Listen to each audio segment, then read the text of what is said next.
Bien, tenemos un enlace vía Zoom con el abogado laboralista Ricardo Herrera para comentar acerca de que el gobierno ha emitido pues este decreto de urgencia para promover el empleo formal y generar nuevos puestos de trabajo también en el sector privado. ¿Qué tal? Muy buenos días, señor Herrera. Bienvenido. Muy buenos días. Bienvenido a N Noticias. Su comentario sobre este decreto de urgencia en primer lugar, porque hay varios temas de qué tratar. Bueno, las medidas más importantes son tres, contenidas en este decreto de urgencia 127 publicado el día de hoy en el Peruano. La primera, en términos de impacto de empleo, es sin duda alguna la extensión del trabajo remoto hasta el 31 de julio del próximo año.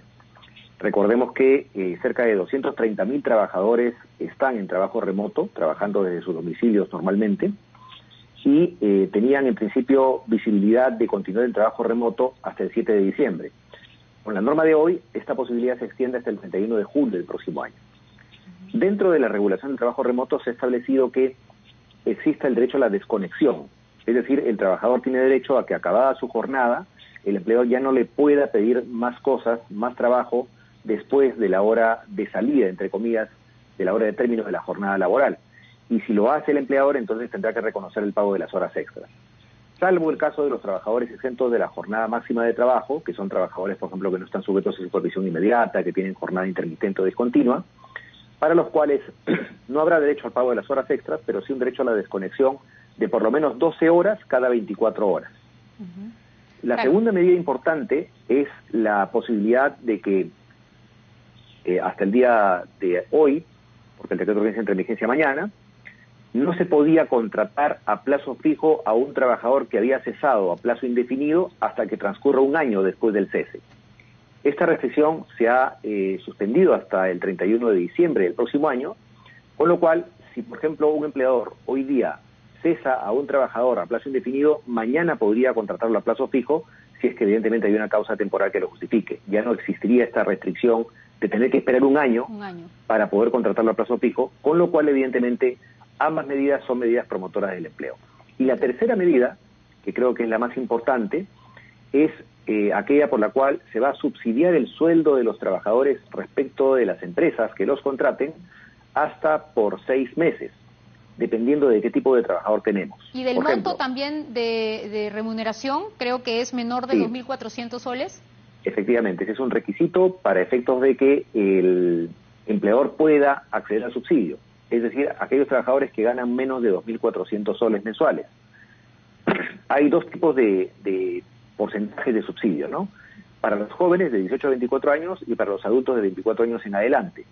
Y también respecto de jóvenes y adultos hay una distinción en función de si son contratados a plazo indefinido o a plazo fijo. El Estado quiere promover más la contratación en planilla a plazo indefinido, obviamente, y por eso es que los 3 primeros meses, en el caso de los jóvenes, el subsidio va a ser del 55%. En el caso de los adultos de 45%, y después los 3 siguientes meses baja la mitad del subsidio, 22.5%, 27.5% en el caso de los jóvenes y 22.5% en el caso de los adultos. Si son contratados a plazo fijo, los jóvenes, el empleador tendrá un subsidio de 45% de los 3 primeros meses, de 22.5% después, y en el caso de los adultos, 24 años a más de edad de los trabajadores, 35% los 3 primeros meses y 17.5% los meses siguientes. Ahora, señor Herrera, este decreto de urgencia también pretende de alguna manera contratar mayor cantidad de jóvenes que, según se señala, han sido los más afectados durante esta pandemia. Sí, efectivamente. El nivel de desempleo en Lima Metropolitana ha subido a 750.000 trabajadores, de los cuales el 35% son jóvenes. Entonces, evidentemente, como se trata de mano de obra no calificada en la mayoría de los casos, los empleadores prescinden más fácilmente de estos trabajadores que de los trabajadores adultos porque tienen más experiencia o más calificación. Por eso es importantísimo que el subsidio haya sido mayor en el caso del empleo de los jóvenes, ¿no? Sin embargo, hay algunos requisitos difíciles de cumplir y sobre todo la forma de calcular este subsidio no es tan simple, ¿no?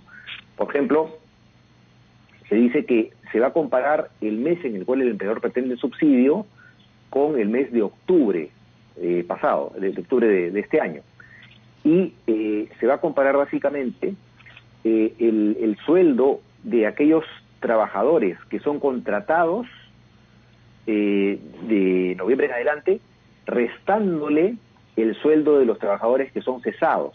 Entonces, prácticamente este beneficio va a ser accesible a empresas que, en primer lugar, no cesen trabajadores y solamente contraten trabajadores a plazo fijo o a plazo indefinido, y que además cumpla con el requisito del artículo 5 del decreto de urgencia, que es que la suma de sus ingresos netos mensuales correspondientes a los periodos tributarios de abril y mayo del 2020 sea inferior por lo menos en un 20% a la suma de los ingresos netos mensuales correspondientes a los mismos periodos del ejercicio 2019, como regla general. Entonces, no es tan inmediato que cualquier empleador puede acceder a este beneficio. Van a poder acceder los empleadores que cumplan con este requisito y que, como digo, prácticamente contraten y no cesen a ningún trabajador durante el resto del periodo hasta diciembre del 2021, ¿no? Claro, estos son los candados que establece esta norma. ¿Qué otros tipos de requisitos también contempla esta disposición? Bueno, mira, en realidad esta norma me genera preocupación porque ya hemos tenido una experiencia, dos experiencias mejor dicho, en cuanto a la demora, primero en el pago del subsidio de 760 soles por 3 meses a los trabajadores de la microempresa y después de la pequeña empresa, que supuestamente se debió comenzar en mayo y sin embargo de Salud comenzó a pagarlo en agosto, ¿no? Estamos hablando de 3 meses después. Ahora también el Ministerio de Trabajo recibía la información de SUNAT de los requisitos del empleador que pretende ser elegible para este subsidio, traslada esa información al Ministerio de Trabajo y el Ministerio de Trabajo le traslada la información a SUNAT, a Salud. Entonces, como ves, hay 3 instituciones públicas en el camino para que recién un empleador sea elegible y comience a recibir su subsidio bajo la plataforma Viva, que es una plataforma informática por la cual Salud también se ha demorado mucho en reconocer el subsidio COVID a los empleadores. Entonces, si Salud va a ser la entidad que finalmente pague, tenemos 2 experiencias recientes de demora preocupante en el desembolso del dinero, ¿no? ¿Qué deberían de hacer en todo caso para que efectivamente no se repita esta situación? Yo creo que debió conseguirse un esquema mucho más simple de pago del subsidio, ¿no? Es decir, simple y llanamente, empleador que acredite que contrató un nuevo trabajador, no un trabajador que venía ya siendo contratado con renovaciones de contrato, sino un nuevo trabajador, veamos si es joven o no es joven. Y en función a eso se le aplica un subsidio directo. De repente no del 45 o 55%, pero de repente de un 10 o 20%. Eso hubiera sido más simple y hubiera ayudado a los empleadores a recibir su dinero rápidamente, porque la idea es tratar de promover el empleo desde mañana. En cambio, la norma propone que los pagos se harán recién a partir de noviembre de este año hasta abril del 2021. Las empresas presentarán sus solicitudes de aplicación y los pagos se efectuarán después de abril del 2021. Entonces, evidentemente, tenemos un escenario en el cual el desembolso no va a llegar inmediatamente. Claro, ahí pueden haber problemas efectivamente porque las personas son contratadas, entran, pero este subsidio no lo pueden hacer efectivo hasta después de 6 meses. Efectivamente, recién en mayo del 2021 se comenzaría a cobrar el subsidio y evidentemente esto implica que puede haber una demora muy importante para la generación de empleo en empresas que están ahora en situación de convalecencia y que además podrían necesitar el subsidio para poder contratar nuevos trabajadores, ¿no? Claro, pero ¿qué queda para precisamente que no se repita eso? ¿Qué se debe hacer para agilizar todos estos trámites? Bueno, el pase de la información de SUNAT al Ministerio de Trabajo tiene que ser muy rápido y del Ministerio de Trabajo de Salud también, y que Salud esté en capacidad de pagar, ¿no? Lo que me preocupa es que el Ministerio de Trabajo, que tiene problemas o ha tenido problemas para resolver las suspensiones perfectas de labores, puede tener una cantidad inmensa de solicitudes de empleadores elegibles y se puede generar un cuello de botella. Recordemos que el Ministerio de Trabajo tuvo 30.000 suspensiones perfectas de labores desde que comenzó la pandemia y no ha terminado de resolverlas todas, y estamos en noviembre. Ni siquiera en primera instancia todas. Entonces, imagínense ustedes qué podría pasar si es que el Ministerio de Trabajo recibe 1 millón de solicitudes de empleadores elegibles. Tenemos 3.5 millones de empresas en el Perú.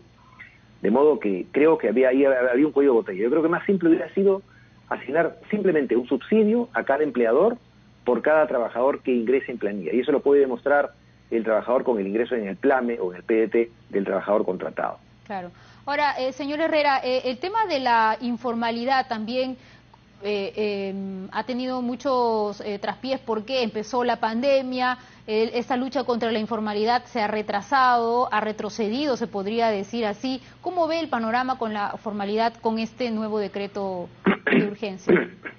Bueno, efectivamente, lamentablemente, antes de la pandemia teníamos un trabajador en planilla por cada 4 que debían estar en planilla, trabajadores dependientes en general. Solamente el 25% de la fuerza dependiente estaba en planilla y hoy tenemos 0.6 trabajadores en planilla.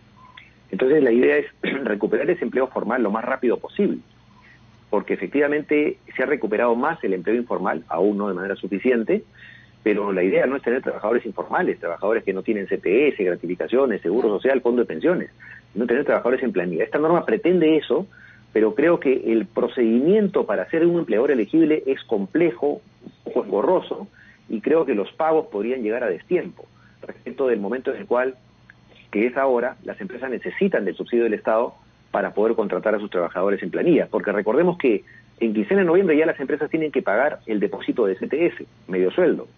Más aún, las empresas que postergaron el depósito de mayo a noviembre tendrán que pagar un sueldo completo, los dos depósitos juntos. Y en diciembre viene el pago de la gratificación de Navidad. Entonces, la verdad, las empresas tienen obligaciones que cumplir que probablemente las estén abrumando, estando en una situación de convalecencia económica. Si no reciben el subsidio este mes o el siguiente, sino a partir de mayo del próximo año, probablemente el subsidio llegue ya a destiempo. Claro. ¿Y cuántos nuevos puestos de trabajo se prevé crear con este decreto de urgencia? El ministro de Trabajo habla de 350.000. Ojalá, ¿no? Pero lo cierto es que en enero acaban las suspensiones perfectas de labores, probablemente ahí vuelvan a trabajar 150.000 trabajadores, pero que no son trabajadores nuevos, son trabajadores que estuvieron en suspensión de labores sin pago de remuneración, y veremos si es que las empresas están en posibilidad de poder contar con ellos. Va a depender del nivel de reactivación económica de cada empresa.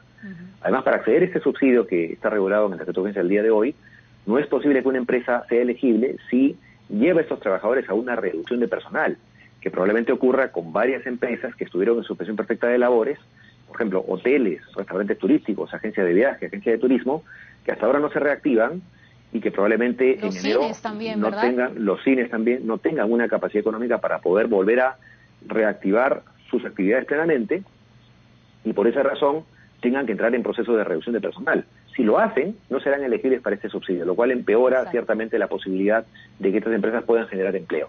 Bueno, vamos a ver cuál es el panorama en las próximas semanas con respecto a este decreto de urgencia. Muchísimas gracias, señor Ricardo Herrera, por esta comunicación a esta hora con N Noticias. Gracias, Katia. Que tenga un buen domingo.